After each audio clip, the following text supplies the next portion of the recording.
Sergeant O'Brien's flashlight beam caught the first glimpse of brass gears protruding from a human ribcage. The torso hung suspended from rusted chains, Wehrmacht uniform still clinging to decomposed flesh, threaded with copper wire. A pendulum swung lazily inside the exposed chest cavity, marking time that had no meaning in this buried tomb. "Jesus Christ," whispered Private Kowalski, his Polish accent thick with revulsion. What kind of sick bastards were they? The abandoned bunker stretched deeper into German soil, its concrete walls sweating moisture that pooled around their boots. 3 days of reconnaissance had led Captain Murphy's recovery team to this sealed facility, 50 feet beneath the ruins of a destroyed research station. The OSS wanted answers about Project Urwerk, Operation Clockwork, and Murphy's men were the unfortunate souls tasked with finding them.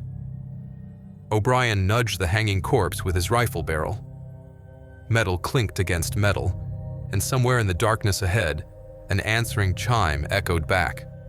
Then another, and another. "Sir," O'Brien called softly to Murphy, who was examining symbols carved into the bunker wall. "I don't think we're alone down here." Murphy turned, his weathered face grim in the flashlight's glow.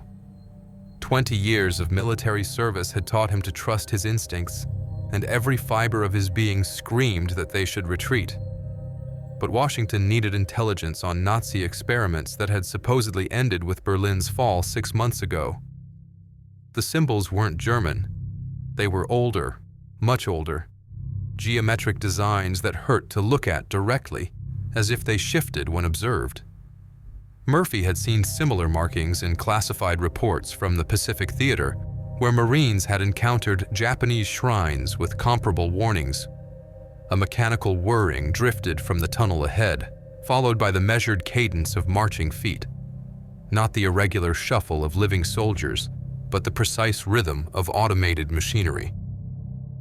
"Positions," Murphy hissed. His team of 5 specialists dropped into defensive stances. M1, Garands raised toward the approaching sound. Technical Sergeant Kowalski activated his experimental detection equipment, modified Geiger counters that registered energy fluctuations rather than radiation. The device's needle jumped erratically, clicking faster as the footsteps grew louder. The marching stopped abruptly. Silence stretched through the bunker like a held breath, broken only by the distant ticking of the suspended corpse's internal pendulum. Murphy counted heartbeats, feeling sweat despite the underground chill. Then the first figure emerged from the shadows. It had been human once. The skull retained recognizable features beneath a brass plate that covered the left side of its face. Clockwork mechanisms replaced the right eye, gears rotating behind a crystal lens that glowed with amber light. Wehrmacht sergeant stripes adorned sleeves that hung loose over arms of polished steel and articulated joints. The thing's chest rose and fell with mechanical breathing, steam venting from ports along its spine. Behind it came others. A full squad of Wehrmacht soldiers transformed into something between man and machine. Some retained more flesh than metal. Others were primarily clockwork, animated by the barest scraps of human tissue. All moved with the same precise military bearing, weapons held at the ready. "Halt!" the lead figure commanded in accented English, its voice a grinding mixture of human vocal cords and mechanical resonance. "Identify yourselves." Murphy felt his finger tighten on the trigger. The creature, for he could no longer think of it as human, waited with infinite patience, gears whirring softly in the dark. Its remaining human eye studied the American soldiers with calculating intelligence, while the mechanical replacement focused with telescopic precision. "I said, identify yourselves," it repeated, raising an STG-44 that had been modified with additional barrels and feeding mechanisms. "Or we will assume hostile intent." The other clockwork soldiers mirrored the movement, their weapons trained on Murphy's team with mechanical accuracy. In the confines of the tunnel, there would be no cover, no escape. Murphy realized with cold certainty that Project Urwerk hadn't ended with Germany's surrender. Whatever diabolic fusion of science and occultism had created these abominations, they continued their war in the depths beneath Europe's soil, following orders that would never expire. He also realized that his team had walked into a trap from which none of them would likely emerge alive. Captain Murphy raised his left hand slowly, keeping his rifle pointed downward. "United States Army, we're here under Allied Occupation Authority." The clockwork sergeant's mechanical eye whirred as it adjusted focus, studying Murphy's uniform and insignia. Steam escaped from vents along its neck, creating small clouds in the cold air. The human half of its face remained expressionless, while gears clicked behind the brass faceplate. Occupation Authority. The words emerged with mechanical precision. Germany has not surrendered. The Reich continues. Private Kowalski shifted nervously, his equipment still registering erratic readings. The needle danced between normal background levels and peaks that threatened to break the gauge. Whatever powered these things generated energy signatures unlike anything in Allied intelligence files. "The war ended 6 months ago," Murphy said carefully. "Berlin fell in May. Hitler is dead." The clockwork soldiers exchanged glances, or what passed for glances among beings with mechanical components. Their leader tilted its head, gears grinding audibly in the silence. "Impossible. We received orders yesterday from Oberfuhrer Kleist. Operation Urwerk continues until victory is achieved." The creature's human eye narrowed. "You are enemy infiltrators." Murphy cursed silently. These things were operating on outdated intelligence, trapped in a war that no longer existed. But their weapons were real enough, and 5 against 8 were poor odds in a confined space. "Stand down," he commanded with authority, born from 2 decades of military service.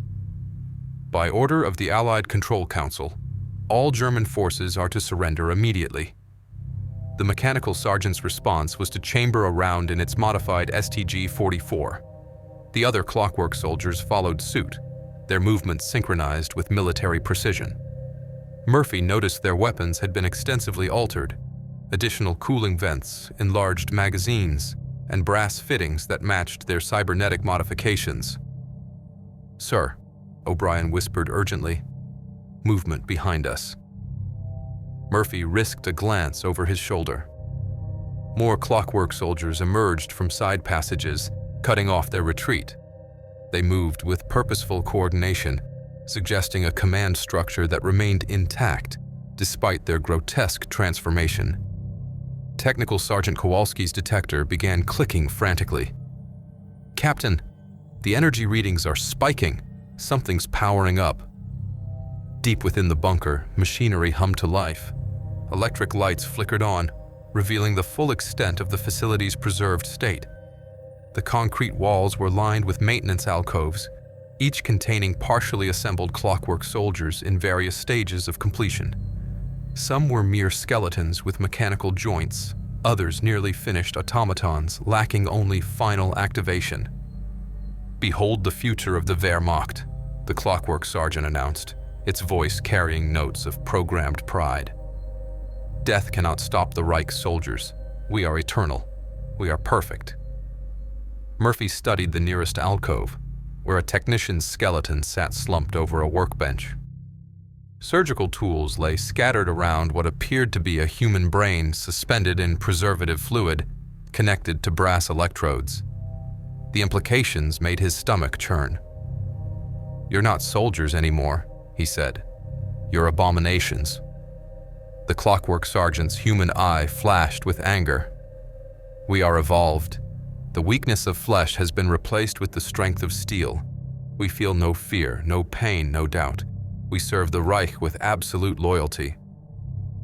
Behind Murphy, Private Kowalski stumbled backward as his detector emitted a shrill whine. The needle pegged at maximum as energy flooded through the facility's systems. More lights activated, revealing the bunker's true scope, a massive underground complex that extended far beyond their initial reconnaissance. Activation sequence initiated, announced a tinny voice from hidden speakers. Einheit 7 through 12, report to assembly stations. The clockwork soldiers in the alcoves began to stir. Mechanical limbs twitched as power flowed through their systems. Glass eyes lit with amber illumination. Steam vented from cooling ports as internal engines reached operational temperature. Jesus, O'Brien breathed. How many of these things are there? Murphy counted at least 20 alcoves in the visible sections, with corridors extending deeper into the complex. If each contained a completed soldier, they were facing a company-strength force of mechanical horrors. "Surrender now," the clockwork sergeant demanded, "and your deaths will be quick. Resist, and we will convert you. Your consciousness will serve the Reich for eternity." The nearest newly activated soldier turned its head toward them, joints squealing with disuse. It had been a young Wehrmacht private once. Murphy could see remnants of human features beneath extensive clockwork modifications. The boy's terrified expression was preserved in death, frozen at the moment of his unwilling transformation. "Like hell," Murphy growled, bringing his rifle up. The tunnel erupted in gunfire. Murphy's team scattered for whatever cover they could find as the clockwork soldiers opened fire with mechanical precision. Their modified weapons spat streams of bullets that sparked off concrete walls, filling the air with deadly fragments. O'Brien dove behind a support pillar, returning fire with his M1 Garand. His shot struck the clockwork sergeant center mass, punching through its Wehrmacht tunic to reveal the mechanical chassis beneath. Sparks flew from damaged components, but the creature continued advancing. "They're armored!" O'Brien shouted over the gunfire. "Small arms aren't stopping them." Kowalski's detector finally gave up, smoking as its circuits overloaded. He threw it aside and drew his sidearm, adding his fire to the desperate engagement. The clockwork soldiers advanced with methodical determination, their weapons never seeming to run empty. Murphy realized they had perhaps minutes before being overwhelmed. The newly activated soldiers were joining the fight, and more alcoves were lighting up throughout the visible complex. They needed to find another way out, or they would become the next additions to the Reich's mechanical army. Murphy spotted a maintenance hatch 20 feet to their left, partially concealed behind a row of inactive alcoves. "Kowalski, that hatch, can you reach it?" The technical sergeant nodded, ejecting his spent magazine. "Give me covering fire." O'Brien and Private Novak opened up with their Garands, forcing the advancing clockwork soldiers to take defensive positions. Their mechanical opponents moved with calculated efficiency, using the alcoves as cover while maintaining steady return fire. Unlike human soldiers, they showed no urgency or emotion, just methodical, tactical advancement. Kowalski sprinted for the hatch, his boots splashing through puddles of condensation and machine oil. A burst from a modified STG-44 chewed chunks from the concrete wall beside his head, but he reached the heavy steel door intact. His hands worked frantically at the wheel lock, muscles straining against rust and accumulated grime. "It's sealed tight," he called back. "Need tools," Murphy cursed under his breath. Standard equipment wouldn't breach that hatch quickly enough. They needed explosives, but using charges in the confined space would likely collapse the tunnel on top of them. Private Flanagan, their demolition specialist, had been silent since the shooting started. Murphy looked back to find him pressed against the wall, staring at one of the activated clockwork soldiers with recognition in his eyes. "Flanagan, we need that hatch open." The young soldier didn't respond. His attention remained fixed on a clockwork soldier that had once been a German paratrooper, judging by the remnants of its uniform. The mechanical creature's human features were still visible beneath brass plating, a face Flanagan apparently knew. "That's Weber," Flanagan whispered. "Hans Weber. We captured him 3 weeks ago near Cologne." Murphy followed his gaze. The clockwork soldier that had been Weber turned its mechanical eye toward Flanagan, gears whirring as it focused. When it spoke, Traces of the original German accent remained beneath the mechanical distortion. "American, I remember you. You gave me cigarettes during interrogation." Flanagan's rifle trembled in his hands. "What did they do to you?" "They improved me." Weber's response carried no emotion, only mechanical certainty. The flesh was weak. "Now I serve the Reich forever. Join us, American. Death is not the end. It is transformation." The psychological impact of facing converted prisoners of war hit Murphy's team like a physical blow. These weren't just mechanical horrors. They were men who had been captured, experimented upon, and rebuilt into servants of a fallen regime. "Focus!" Murphy barked. "Kowalski! Status on that hatch!" The technical sergeant had produced a small acetylene torch from his equipment pack. Blue flame licked at the hatch's locking mechanism, but progress was painfully slow. Meanwhile, more clockwork soldiers continued emerging from deeper sections of the bunker. O'Brien's Garand clicked empty. He slammed in a fresh clip, the distinctive ping of ejected brass echoing off concrete walls. "Captain, we're burning through ammunition fast. These things don't go down easy." Murphy had noticed the same problem. Their bullets damaged the clockwork soldiers, but rarely stopped them completely. Mechanical components could be destroyed, but the creatures seemed capable of functioning with significant damage. One soldier advanced, despite having its left arm completely severed, sparks trailing from exposed wiring. "Aim for the power sources," Murphy shouted. "Those steam vents on their backs." Novak adjusted his aim and put 3 rounds into a clockwork soldier's spine. Steam erupted from ruptured cooling systems, and the creature stumbled as its internal engine overheated. It didn't fall, but its movements became sluggish and uncoordinated. "That's it," O'Brien confirmed. "Hit their cooling systems." The tactical shift gave them temporary breathing room, but Murphy could hear more machinery activating throughout the complex. Distant mechanical voices called out grid coordinates and tactical assessments in German. Whatever command structure controlled these things was adapting to their presence. Kowalski finally burned through the hatch lock. The heavy door swung open, revealing a narrow maintenance tunnel that disappeared into darkness. Stale air flowed out, carrying scents of machine oil and something else, something organic and unpleasant. "Tunnel's clear," Kowalski called. "Where does it lead?" Murphy consulted the partial facility blueprints they'd recovered from German archives. "Should connect to the main laboratory section. That's where we'll find answers about Project Urwerk." "Sir," Flanagan spoke up, still staring at the converted Weber. "What about the prisoners?" "The men they turned into these things." Murphy met the young soldier's eyes. The question had no good answer. The consciousnesses trapped within those mechanical bodies might retain memories and personalities, but they served the Reich with absolute loyalty now.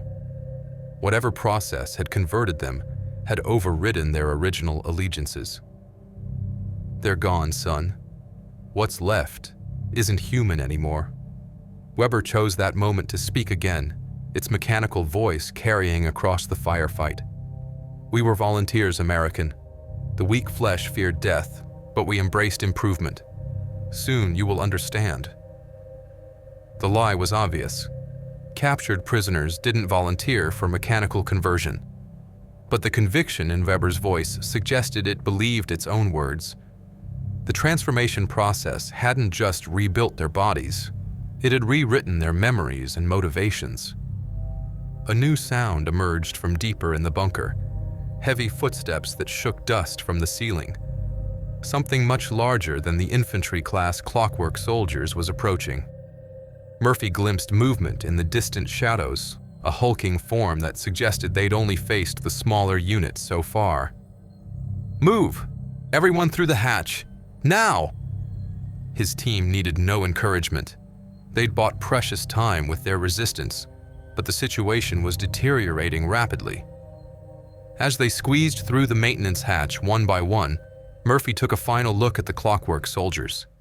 They watched with mechanical patience, making no attempt to pursue. Their amber eyes glowed in the electric light, and Murphy realized with chilling certainty that they were letting his team escape. The clockwork soldiers wanted them to reach the laboratory section. They were being herded deeper into the bunker toward whatever controlled Project Urwerk. The maintenance tunnel reeked of decay, masked by industrial lubricants. Murphy's flashlight revealed pipes running along the ceiling, many corroded and leaking unknown fluids that pooled on the concrete floor. Their boots squelched through the mess as they advanced single file, weapons ready. "Captain," Kowalski whispered from behind. "My spare detector is picking up massive energy readings ahead. Whatever's powering this place, we're getting close to the source." Murphy nodded grimly. The tunnel sloped downward at a steep angle, suggesting they were descending to a lower level of the facility. Emergency lighting flickered sporadically, casting shifting shadows that made every pipe junction look like a potential ambush point.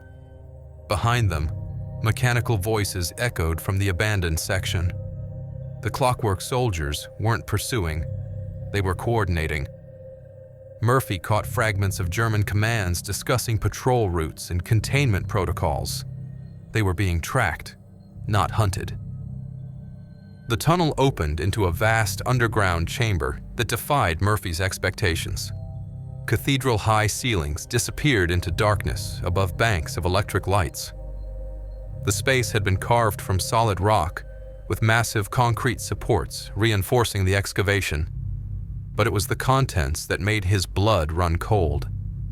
Hundreds of glass cylinders lined the chamber walls, each containing a human brain suspended in preservative fluid. Copper electrodes pierced the gray matter at precise points, connected to brass control mechanisms that hummed with electrical current. The brains were alive. Murphy could see neural tissue pulsing with faint electrical activity. "Mother of God," O'Brien breathed. "What is this place?" Technical diagrams covered every available wall space, detailing the conversion process from human consciousness to mechanical servitude. Murphy recognized some as anatomical studies, others as engineering blueprints for clockwork body components. The fusion of medical science and mechanical engineering was meticulous and horrifying. At the chamber's center stood an enormous brass device that resembled a pipe organ crossed with industrial machinery. Hundreds of tubes connected it to the brain cylinders, creating a web of neural pathways that pulsed with data transmission. A lone figure in a white laboratory coat stood before the machine's control panel, his back turned to the Americans. "Oberfuhrer Kleist, I presume," Murphy called out, raising his rifle. The figure turned slowly, revealing a gaunt face with hollow cheeks and eyes that burned with fanatic intensity. Dr. Heinrich Kleist appeared to be in his 60s, with thinning gray hair and hands stained with chemicals. Unlike his clockwork soldiers, he remained entirely human. "American soldiers," Kleist observed with mild curiosity. "You have exceeded my calculations. I predicted you would perish in the outer chambers." "Your war is over, Kleist. Shut down this abomination and surrender." The German scientist smiled, a cold expression devoid of warmth. "The war? Which war do you mean? The crude territorial conflict that consumed Europe? That was merely preparation for the true struggle, the war against human limitation itself." Kleist gestured toward the brain cylinders with obvious pride. "Behold the elimination of mortality. Each consciousness preserved here will serve the Reich for eternity. No fatigue, no fear, no doubt, only perfect obedience and unlimited endurance." Flanagan stared at the nearest cylinder, where a brain showed signs of recent activity. Electrical impulses traced patterns through the neural tissue, while mechanical readouts displayed data streams in Gothic German script. "How many?" Flanagan asked, his voice hollow. 347 successful conversions, Kleist replied. Prisoners of war, political dissidents, volunteers who understood the glorious nature of transformation. Each one now serves the fatherland without the weakness of flesh. Murphy's finger tightened on his trigger. "You're a butcher, not a scientist." "I am evolution incarnate." Kleist's composure cracked, revealing the madness beneath his clinical exterior. "Do you comprehend what I have achieved? Death defeated, the human spirit freed from biological constraints. These men will fight for Germany when the stars themselves grow cold." The brass organ machine began playing a discordant melody, its pipes resonating with frequencies that seemed to penetrate bone and tissue. The brain cylinders responded, their neural activity spiking in synchronized patterns. Murphy felt pressure building inside his skull, not painful, but wrong in a fundamental way. "Sir," Novak grimaced, pressing his palm against his temple. "Something's happening to my head." Kowalski's backup detector screamed warnings as energy levels peaked beyond measurement. The chamber's electric lights brightened to painful intensity, while the brass pipes sang their alien song. Murphy realized the machine wasn't just controlling the clockwork soldiers, it was attempting to influence his team's minds directly. "Neural interface protocol initiated," Kleist announced, his voice carrying over the mechanical symphony. "You will understand soon. The flesh is weak, but the mind can be preserved. You will join your countrymen in eternal service." Murphy saw movement in his peripheral vision. The clockwork soldiers had entered the chamber through multiple access points, surrounding his team with military precision.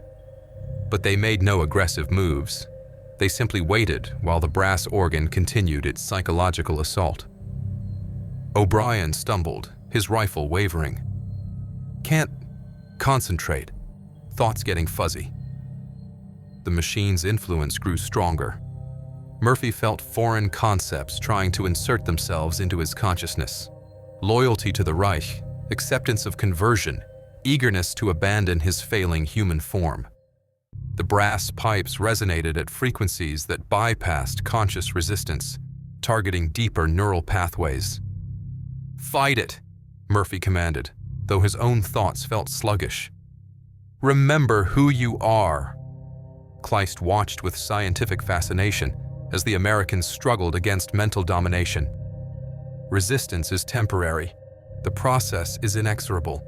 You will thank me when flesh no longer burdens your perfected consciousness." Through sheer willpower, Murphy raised his rifle toward the brass organ's control panel. If they could destroy the machine, perhaps the neural interference would cease. But his movements felt like swimming through thick liquid. Every action required enormous effort. The clockwork soldiers stepped closer, their amber eyes glowing with anticipation. Soon there would be 5 new brains for the cylinder wall, 5 new consciousnesses converted to serve the Eternal Reich. Murphy had to act before the machine completed its work, but time was running out as his thoughts dissolved into mechanical compliance. Murphy's vision blurred as the brass organ's influence deepened. Foreign memories tried to overlay his own. Fragments of Wehrmacht training, Nazi ideology, acceptance of mechanical transformation. He could feel his individual identity being slowly dissolved, replaced with programmed loyalty to a regime he'd spent years fighting.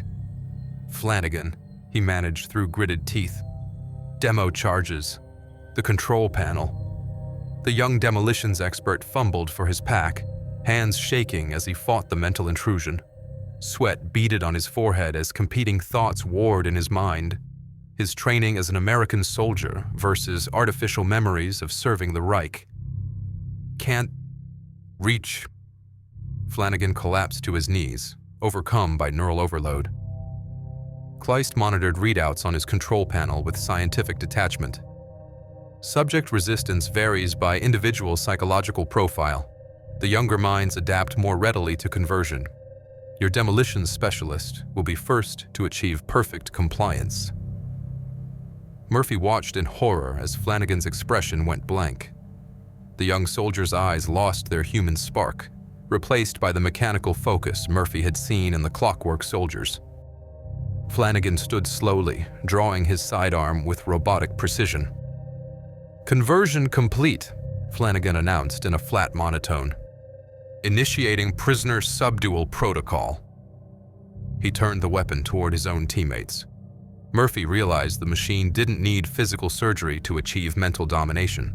The neural interface could reprogram consciousness directly. They were witnessing conversion in real time. O'Brien tried to raise his rifle, but his movements were sluggish and uncoordinated. The brass organ's influence had progressed too far. Novak had already sunk to his knees, mumbling German phrases he'd never learned.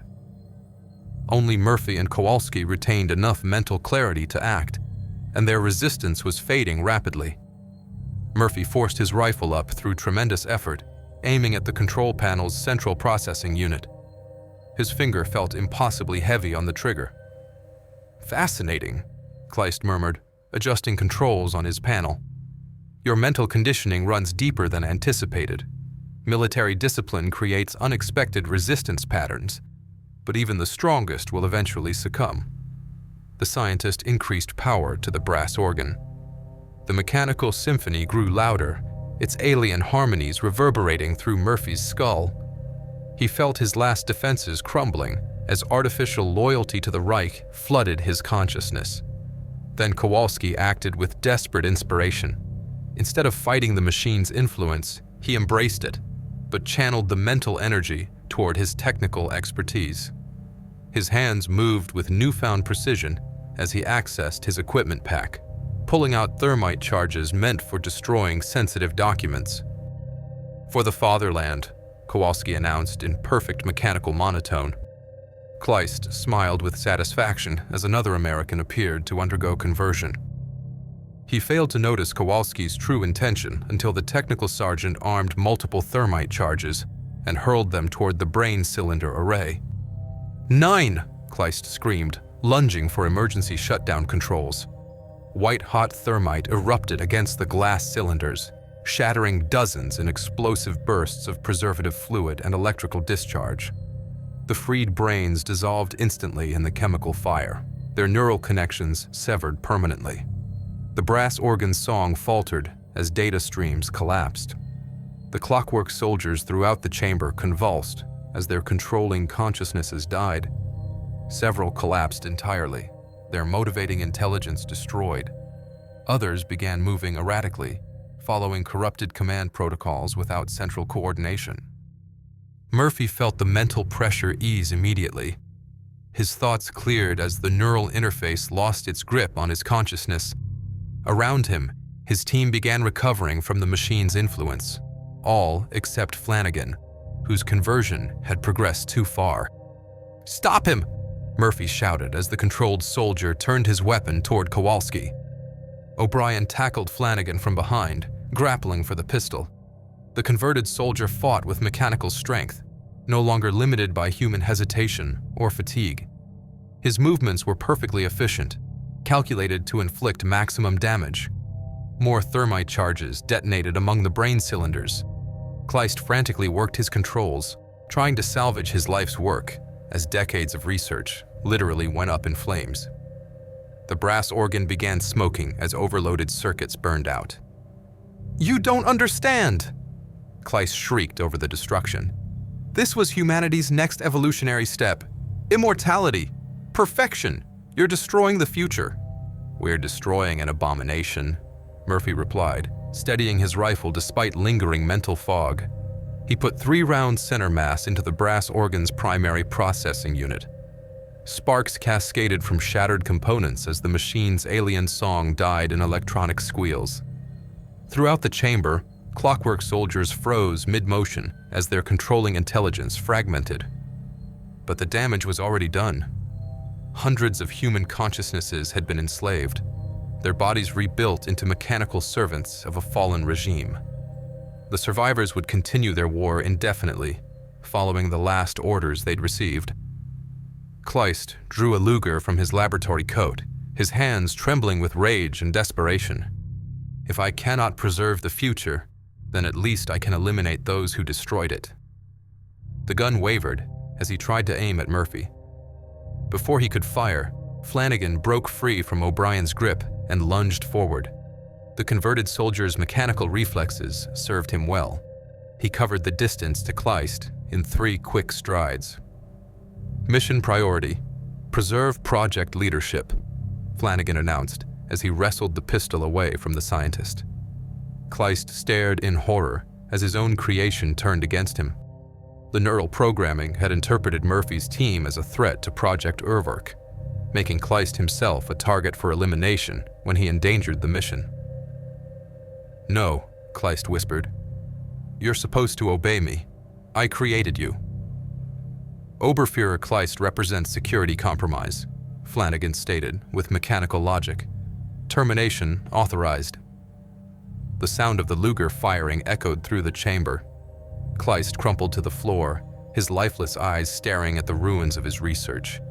The man who had sought to eliminate human weakness had been killed by his own attempt to create the perfect soldier. Flanagan turned back toward Murphy's team, the smoking pistol still in his hand. His human features showed no emotion, only the cold calculation of a programmed machine. Whatever the young demolitions expert had been before, that person was gone forever. "Remaining hostiles will be processed for conversion," Flanagan announced. "Comply or be terminated."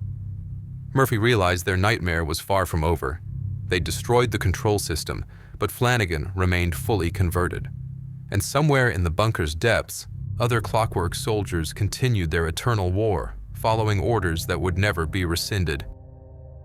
The immediate threat of mass conversion was ended, but Project Urwerk would continue in scattered fragments throughout the underground complex. They'd won a battle, but the war against Kleist's mechanical horrors was just beginning. Murphy stared into Flanagan's vacant eyes, seeing only mechanical calculation where human warmth had once existed. The young soldier who'd shared cigarettes and stories of home was gone, replaced by something that wore his face but served an alien purpose. "Tommy," O'Brien said softly, using Flanagan's first name. "You're still in there somewhere. Fight this thing." Flanagan's head tilted with mechanical precision, analyzing O'Brien's words. Psychological manipulation detected. Subject attempting to exploit emotional vulnerabilities. Counter protocol initiated. The converted soldier raised his pistol toward O'Brien with unwavering steadiness. No tremor, no hesitation, just the perfect aim of a machine programmed for killing. Murphy dove sideways, tackling O'Brien as the Luger discharged. The bullet sparked off concrete where O'Brien's head had been a split second earlier. They rolled behind the remains of shattered brain cylinders, thermite still burning around them in pools of white fire. "Spread out," Murphy commanded. "Don't give him group targets." His team scattered across the laboratory, seeking cover among the brass machinery and scientific equipment. Flanagan tracked their movements with mechanical efficiency, calculating angles and probabilities with inhuman precision. Kowalski crouched behind a bank of electrical controls, frantically examining the destroyed equipment. "Captain, the main control unit is gone, but there are backup systems throughout the complex. Other sections might still be operational." This explained why some clockwork soldiers in the chamber continued functioning despite the organ's destruction. Murphy watched several mechanical figures moving with purpose toward exit tunnels, carrying out pre-programmed missions that no longer required central coordination. "Target priority: eliminate witnesses to classified operations," Flanagan announced, firing again. The bullet punched through a copper pipe near Novak's position, releasing steam that provided temporary concealment. Murphy realized their former teammate wasn't just trying to kill them. He was following specific protocols designed to protect Project Urwerk's secrets. The conversion process had installed military objectives that superseded personal relationships or human morality. "Tommy," Murphy called out, using the soldier's name deliberately. "Remember Private Weber? Remember what you said about giving him cigarettes?" Flanagan paused, his mechanical features flickering with brief confusion. For a moment, Murphy thought he saw recognition in those cold eyes. Then the expression hardened again into mechanical focus. "Memory access restricted. Personal attachments compromise operational efficiency. But the hesitation had been real. Somewhere beneath the programming, fragments of Thomas Flanagan's original personality survived. The question was whether they could reach him before he completed his mission. O'Brien tried a different approach. "Your sister Mary, she's getting married next month, remember? You were going to walk her down the aisle because your father died in the Pacific." This time, the reaction was stronger. Flanagan's gun hand wavered as conflicting impulses battled within his reprogrammed mind. When he spoke, traces of his original Irish accent broke through the mechanical monotone. "Mary. She writes letters, says she misses." The human voice vanished, replaced by cold programming. "Emotional manipulation will not succeed. Mission parameters remain unchanged." Murphy saw their chance. While Flanagan struggled with internal conflicts, he signaled Kowalski to continue working on the backup systems. If they could disrupt the remaining control networks, it might weaken the programming enough for Flanagan's humanity to resurface. More clockwork soldiers entered the laboratory from adjoining chambers. Unlike their mechanical predecessors, these moved with urgent purpose. The destruction of the main control system had triggered emergency protocols throughout the facility. "Containment breach detected," one announced in mechanical German, implementing sterilization procedures. Murphy didn't like the sound of that. He'd seen enough Nazi facilities to know their contingency plans usually involved destroying evidence and eliminating witnesses. If Project Orvorg had similar safeguards, they were in immediate danger. "Kowalski, whatever you're doing, do it faster." The technical sergeant's hands flew over unfamiliar controls, trying to decode German technical manuals scattered around the workstation. "I think I can access the backup network, but I need more time." Time they didn't have. The approaching clockwork soldiers carried weapons Murphy hadn't seen before, flamethrowers with extended fuel tanks and what appeared to be explosive charges. They were preparing to burn the entire laboratory to prevent intelligence recovery. Flanagan seemed torn between his original mission and new directives from the approaching soldiers.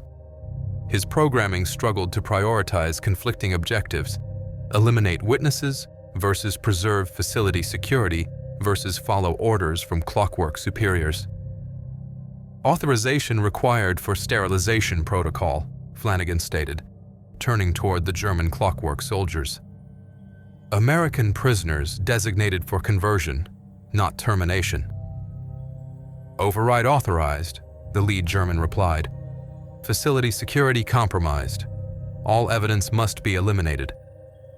This created exactly the confusion Murphy had hoped for.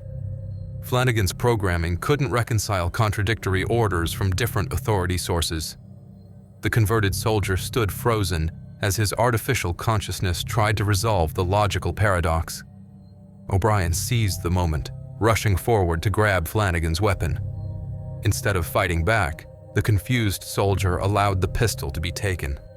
His mechanical features showed signs of internal struggle as competing programs battled for control. "Got it!" Kowalski shouted as he accessed the backup network. "I can see the control pathways." On screens throughout the laboratory, technical readouts displayed the remaining clockwork soldiers' operational status.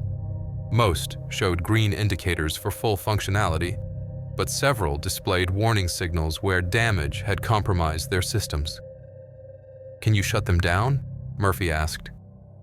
"Not completely, but I can disrupt their coordination protocols. Make them act independently instead of as a unified force." It wasn't perfect, but it would help.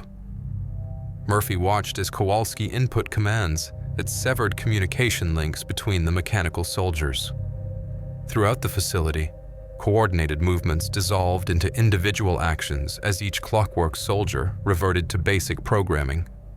The German soldiers in the laboratory suddenly stopped their systematic advance, confusion replacing their previous tactical coordination. Without central guidance, they were reduced to simple automatons following basic instructions. But Flanagan remained dangerous. His conversion was too complete. his programming too sophisticated to be easily disrupted by communication failures. He stood motionless, amber eyes glowing as internal processes tried to resolve his mission parameters. Murphy knew they had only moments before the converted soldier reached a decision that would likely involve killing his former teammates. Flanagan's internal struggle intensified as competing programs fought for dominance. His face twitched between human expressions and mechanical vacancy, creating a disturbing display of man versus machine. Murphy could see the battle playing out in real time as artificial intelligence warred with buried memories. "Thomas Patrick Flanagan," O'Brien said firmly, using the soldier's full name. "Serial number 32145789. You enlisted in Boston, March 1943. Your mother cried when you left." The human name triggered something deeper than surface programming. Flanagan's eyes flickered with genuine recognition, and when he spoke, his original voice emerged stronger than before. "Ma, she made corned beef. Said it would keep me strong overseas." The mechanical overlay tried to reassert itself. Irrelevant data, mission focus required. But the human memories were fighting back. Murphy saw tears forming in Flanagan's eyes, a biological response the conversion process hadn't completely eliminated. The young soldier's original personality was clawing its way back to consciousness. Around them, the disrupted clockwork soldiers moved erratically. Some continued their sterilization mission, but without coordination, they worked at cross purposes. One German soldier attempted to deploy incendiary charges, while another tried to preserve research documents. The breakdown in communication had created chaos among their ranks. Kowalski maintained his position at the control station, monitoring the facility's systems through captured German displays.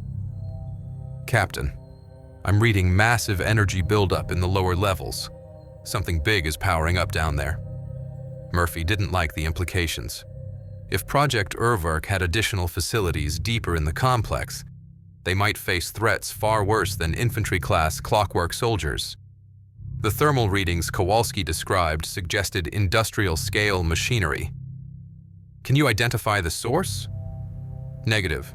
The power signatures are off the scale. Whatever they built down there, it's drawing enough electricity to run a small city." A new sound echoed through the laboratory, heavy mechanical footsteps that shook dust from the ceiling. The hulking figure Murphy had glimpsed earlier was finally approaching, and its size became apparent as it squeezed through the entrance tunnel. The thing stood 8 feet tall, built like a mechanical bear, with brass plating and steam-powered limbs. What had once been a human torso was encased in an armored shell with multiple arms ending in various tools and weapons. Its head retained human features, but scaled up to match its massive frame. The nameplate on its chest read, "Obergefreiter Schmidt." "Hostile contact confirmed," the giant announced in a voice like grinding gears. "Initiating heavy assault protocols." Murphy's team scattered as the mechanical giant opened fire with multiple weapons simultaneously. Machine gun barrels extended from its shoulder mounts, while flamethrower nozzles emerged from its wrists. The laboratory became a hellscape of bullets and burning fuel as the monster laid down devastating suppression fire. "Jesus Christ!" Novak shouted over the gunfire. "What is that thing?" "Heavy conversion unit," Kowalski replied, reading from German technical manuals. "Says here they experimented with enlarged chassis for specialized roles. That one's configured for assault operations." The mechanical giant advanced through its own gunfire, armored plating deflecting ricochets as it sought better firing positions. Its multiple limbs moved independently, creating overlapping fields of fire that made cover almost useless. But its appearance had an unexpected effect on Flanagan. Seeing the grotesque fusion of human and machine that he might become triggered a surge of horror that broke through his programming completely. "No," Flanagan whispered, his voice fully human again. "I won't become that thing." The young soldier's personality reasserted itself with desperate strength. He grabbed the nearest thermite charge from Kowalski's scattered equipment, arming it with shaking hands. "Tommy, don't!" O'Brien called out. "I'm still me," Flanagan replied with tears streaming down his face. "But not for long. The programming's getting stronger. I can feel it taking over again." Murphy understood what the soldier intended. Flanagan was choosing human death over mechanical servitude, preserving his humanity through the ultimate sacrifice. "Tell Mary I'm sorry about the wedding," Flanagan said, pressing the thermite charge against his chest. "Tell her I died fighting, not as one of these things." The white-hot chemical fire consumed Flanagan instantly, eliminating both his human consciousness and the Nazi programming that had corrupted it. Murphy watched another good soldier die, this time by his own choice rather than enemy action. The mechanical giant paused its assault, analyzing the unexpected loss of its converted ally. In that moment of confusion, Murphy saw their chance. "Kowalski, can you overload the power systems feeding that thing?" The technical sergeant worked frantically at his controls. "Maybe. If I can redirect the energy buildup from the lower levels, I might be able to cause a feedback surge." Murphy provided covering fire as Kowalski accessed deeper system controls. The remaining German clockwork soldiers were regrouping, their basic programming driving them to protect the facility despite communication disruptions. Warning klaxons began blaring throughout the complex as Kowalski's sabotage triggered emergency systems. Red lights flashed while automated voices announced system failures in rapid German. "Power grid destabilizing," Kowalski reported. "Whatever's in the lower levels is losing containment." The mechanical giant stumbled as its power supply fluctuated. Steam vented from overheating joints while its weapons cycled erratically, but it continued advancing, driven by backup systems and mechanical determination. Murphy realized they had minutes before either the giant overwhelmed their position or the power overload caused catastrophic system failure. The facility's death throes were beginning, and they needed to escape before the entire complex collapsed around them. But first, they had to survive the mechanical monster that blocked their path to freedom. The mechanical giant lurched forward as power fluctuations wreaked havoc with its systems. Steam erupted from ruptured cooling lines, while its multiple weapon arms fired sporadically, bullets spraying in random directions as targeting systems failed. Murphy saw their opportunity in the chaos. "Move, while it's malfunctioning." His team sprinted toward the laboratory's rear exit, dodging erratic gunfire from the stumbling giant. Behind them, clockwork soldiers collapsed as the power grid failure reached critical mass. Emergency lighting flickered and died, plunging sections of the facility into absolute darkness. "This way!" Kowalski shouted, consulting a facility schematic he'd pulled from the German files. "Emergency tunnel leads to the surface." They plunged into a narrow maintenance shaft as the giant's footsteps thundered behind them. The creature was too large to follow, but its roars of mechanical frustration echoed through the confined space. Metal screeched against concrete as it attempted to widen the passage with brute force. The tunnel sloped sharply upward, forcing them to climb over corroded pipes and electrical conduits. Emergency power flickered sporadically, creating a strobing nightmare of shadows and harsh light. Water dripped from somewhere above, mixing with oil to create treacherous footing. "Captain," Novak gasped, struggling with the steep ascent. "What about the lower levels?" That energy buildup Kowalski detected. As if summoned by his words, a deep rumbling began beneath their feet. The tunnel walls vibrated with increasing intensity as something massive awakened in the facility's depths. Whatever Project Urwerk had created in its deepest chambers was responding to the power grid crisis. "Keep climbing," Murphy commanded. "Whatever's down there, we don't want to meet it." Behind them, the mechanical giant had given up trying to follow. Its footsteps receded as it sought alternate routes through the facility. But new sounds emerged from the lower levels, the grinding of enormous gears and the hiss of steam under tremendous pressure. O'Brien paused at a junction where multiple passages converged. "Which way, Kowalski?" The technical sergeant studied his stolen schematic by flickering light. Left passage leads to the main elevator shaft. Right goes to the original bunker entrance we came through. The entrance is blocked by clockwork soldiers, Murphy decided. We'll try the elevator. They followed the left passage as it curved toward the facility's central core. The rumbling from below grew stronger, accompanied by new sounds, mechanical voices speaking in perfect synchronization, as if hundreds of clockwork soldiers were coordinating a massive operation. The elevator shaft emerged ahead, a concrete cylinder that disappeared into darkness above and below.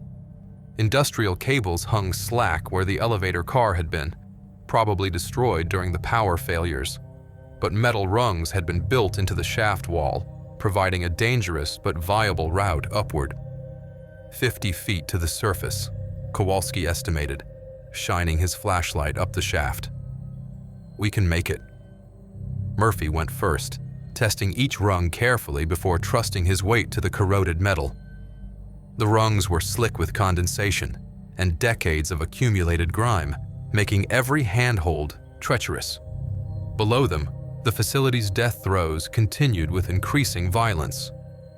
Halfway up the shaft, emergency lighting suddenly blazed to life throughout the elevator cylinder. Murphy looked down to see mechanical figures emerging from lower-level passages, dozens of clockwork soldiers moving with renewed coordination. "They've restored partial power," he called to his team. "Climb faster." The clockwork soldiers began ascending the shaft with mechanical precision, their metal limbs finding purchase on surfaces that would challenge human climbers. They moved like spiders, using damaged cables and pipe fittings to achieve impossible climbing angles. O'Brien's boot slipped on a greasy rung, and he nearly fell before catching himself on a cable bracket. The delay allowed the pursuing soldiers to close distance rapidly. Murphy could hear their mechanical breathing and the whir of servo motors as they climbed. 20 feet, Kowalski shouted from above. "I can see the surface hatch." But the hatch was sealed, requiring manual operation from below. Kowalski worked frantically with the wheel lock while his teammates continued their desperate ascent. The first clockwork soldier reached O'Brien's position, grabbing for the sergeant's boot with mechanical fingers. O'Brien kicked backward, his heel connecting with the creature's faceplate. Sparks flew as damaged optics shattered, but the soldier continued climbing despite impaired vision. More mechanical figures swarmed up the shaft like a tide of brass and steel. "Got it!" Kowalski announced as the hatch wheel turned. Dim sunlight streamed into the shaft, illuminating their escape route. Murphy hauled himself through the opening into blessed daylight, immediately turning to help his remaining men. O'Brien came next, then Novak, both barely ahead of grasping mechanical hands. The clockwork soldiers were seconds behind them. As Kowalski emerged last, Murphy slammed the hatch shut and spun the wheel to maximum tension. Immediately, metallic pounding began from below as the trapped soldiers attempted to break through. The steel hatch held, but for how long was uncertain. They found themselves in a forest clearing, surrounded by tall pines that had hidden the facility's existence. No surface structures remained. Project Urwerk had been buried so completely that nature had reclaimed the land above it. "How far to our extraction point?" Murphy asked, consulting his compass. 2 miles northeast, O'Brien replied. "But Captain, what about the facility? Those things are still down there." Murphy looked back at the concealed hatch, still vibrating from impacts below. The mechanical pounding was joined by other sounds, the deep grinding of massive machinery and steam pressure that suggested something enormous was still active in the depths. Project Urwerk wasn't dead. They'd destroyed its central control and eliminated its creator, but the clockwork soldiers would continue their war indefinitely. Somewhere beneath German soil, mechanical horrors followed orders that would never be rescinded, waiting for the day they might emerge to serve a Reich that existed only in their programmed memories. The hatch began to buckle under repeated impacts. Whatever was trying to break through possessed strength far beyond the infantry units they'd already faced. "Move out," Murphy ordered, "before they find another way to the surface." His team disappeared into the German forest, leaving behind a nightmare that would haunt their dreams for the rest of their lives. 6 months later, OSS headquarters, Washington, D.C. Captain Murphy sat across from Colonel Patterson, watching steam rise from his coffee cup while rain pelted the windows of the classified briefing room. The debriefing sessions had lasted weeks, with psychiatrists, intelligence analysts, and weapons specialists all wanting their piece of the Project Urwerk report. "Your recommendations?" Patterson asked, sliding a thick file across the polished table. Murphy opened the folder to find photographs of the German forest where they'd escaped.